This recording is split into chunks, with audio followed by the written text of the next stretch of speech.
Welcome to XM.com for this Forex Preview video. I'm Cristina Marujos, and joining me today is lead investment analyst Rafi Boyajian, and we'll be having a look at the much-awaited last Fed meeting of the year. It's coming up on Wednesday, Rafi, just days after another scorching hot inflation report of 6.8%. Now, one would expect the Fed to act due to this. However, the Omicron variant seems to pose several risks. Do you think policymakers will have to take that into account and maybe hold off any policy tightening for now?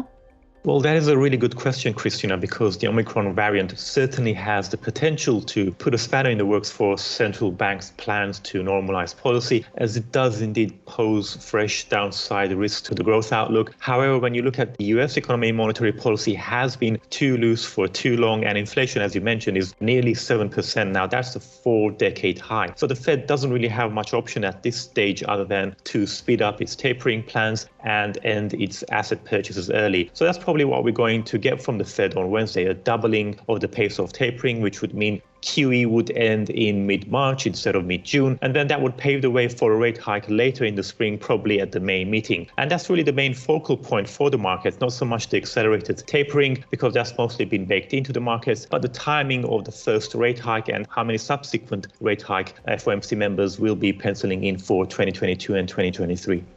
Now let's have a look at the dollar, because the greenback paired some gains after the strong inflation report. How could it move after the Fed meeting? Well, that is interesting what happened on Friday, because it seems that many investors were worried that inflation would come in even higher. So there was a bit of a relief that there were no upside shocks in the data. As for the Fed meeting, I think it will come down to the updated dot plot and how aggressive the rate hike path will be. If the Fed forecasts more rate hikes over the next couple of years than what most investors are currently expecting, that could send the dollar flying, but that would of course be negative for Wall Street. However, if the Fed moves more cautiously and doesn't pencil in too many rate hikes and maybe less hikes than what is priced in by the markets, even if they were to signal an earlier liftoff, we could potentially see a similar response to the inflation data, and the dollar could fall back slightly after the meeting. Rafi, thank you for joining me today, and thank you for watching this Forex Preview on the Federal Reserve meeting coming up on Wednesday here at XM.com.